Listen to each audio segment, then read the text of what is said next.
I grew up in the Midwest. I have sort of very firm kind of understanding memory of what it's like to kind of grow up in a sort of the polar opposite environment of California. Right. But I moved to California. I became a full-blown Californian, fully assimilated, adapted.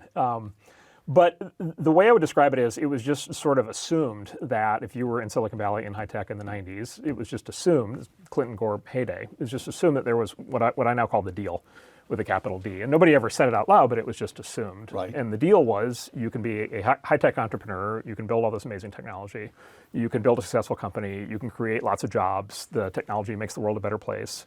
It's great. You take the company public, you make a lot of money. At some point, you take the money and you donate it to philanthropy. And that's the total arc. And then when you die in your obituary, it's like he was an entrepreneur and a philanthropist, and all of his, the Silicon Valley circle of life. The circle of life, right. And it's just like, it's great. You get it was a great deal, because it's like you get to do what you want, you get all the material benefits, you get all the professional satisfaction out of executing in your field, you get all the material satisfaction out of financial success, and then you get all the psychic moral satisfaction out of. And the government leaves you alone. You have more than enough scope to do what you need to do as an entrepreneur. Yeah, well, and that, and also, as you may recall, the Clinton Gore administration was extremely enthusiastic about high tech. Yes. And so I have 1,000 stories from those days, but one is I was actually one of my little claims to fame. I was the third wheel in the first presidential webcast. So Bill Clinton and I did the first presidential webcast, presidential internet town hall.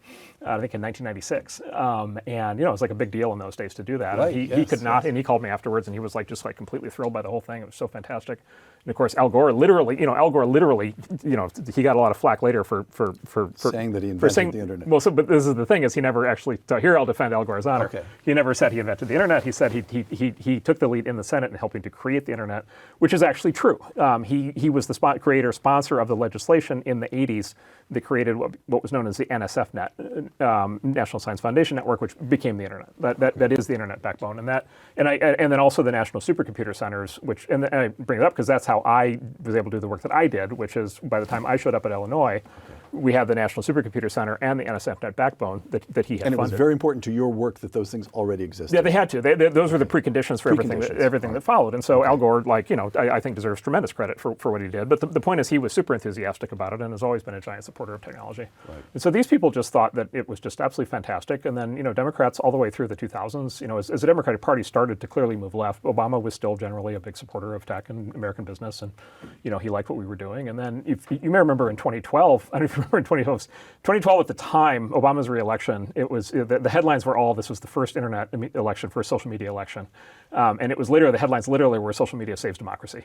Because social media is what caused Obama to be able to raise so much money online and to be able to beat, the evil fascist Nazi Mitt Romney, right? And so literally the press was glowing in support of social media. Facebook was great for democracy, the whole thing. By the way, the Arab Spring also happened at the same time. And again, universal positive press coverage. So up until 2012. So to your point, you remind me of something.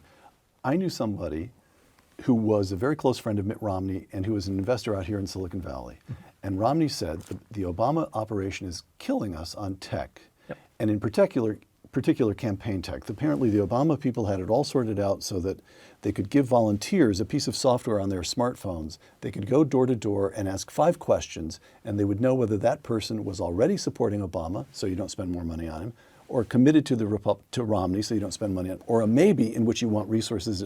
And the Romney people had nothing like that. And my buddy's job was to come out here to Silicon Valley and recruit engineers to build something for Romney. And engineers wouldn't work for the Republican. Right. It was so uncool. Yeah, 100%. Okay. Yes, no question. So you're not remotely surprised by that story. Well, this goes back. So the long arc here is Silicon Valley.